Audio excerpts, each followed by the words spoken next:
வணக்கம். டே டுடே சேனலுக்கு உங்களை அன்புடன் வரவேற்கிறோம். இன்னைக்கு நாம சௌமின் நூடுல்ஸ் எப்படி செய்யறதுன்னு பார்க்க போறோங்க.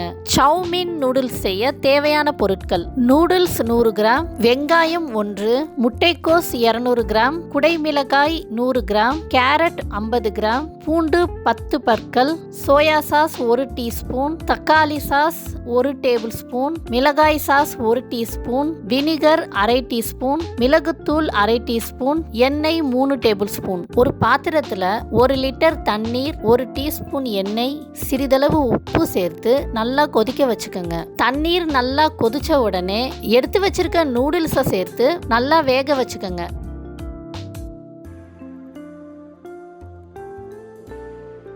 நூடுல்ஸ் நல்லா வெந்த உடனே நூடுல்ஸை வடிகட்டி அது மேலே பச்சை தண்ணி ஊற்றி வடிகட்டிக்கங்க.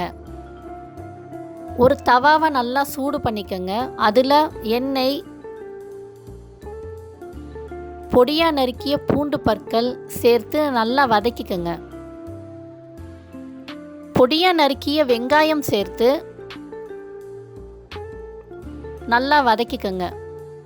எடுத்து வச்சிருக்க முட்டைக்கோஸ், கேரட், குடைமிளகாய் சேர்த்து நல்லா வதக்கிக்கங்க. சிறிதளவு உப்பு சேர்த்துக்கங்க. இப்போ சோயா சாஸ், மிளகாய் சாஸ், தக்காளி சாஸ் சேர்த்து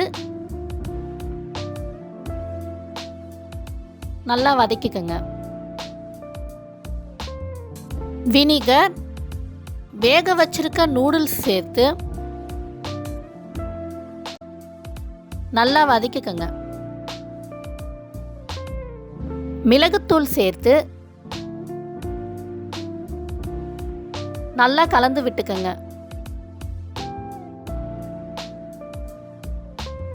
இப்போ சௌமின் நூடுல்ஸ் தயாராயிடுச்சு. இதை ஒரு பவுலில் மாற்றிக்கங்க. இன்னைக்கு நாம சௌமின் நூடுல்ஸ் எப்படி செய்யறதுன்னு பார்த்தோங்க. இதே மாதிரி வேற ஒரு நல்ல ரெசிபியோட அடுத்த வீடியோவில் உங்களை சந்திக்கிறேன். இந்த ரெசிபி உங்களுக்கு பிடிச்சிருந்துச்சுன்னா இந்த வீடியோவை உங்கள் ஃப்ரெண்ட்ஸுக்கு ஷேர் பண்ணுங்கள். டே டு டே சேனலை சப்ஸ்கிரைப் பண்ணுங்கள். நன்றி, வணக்கம்.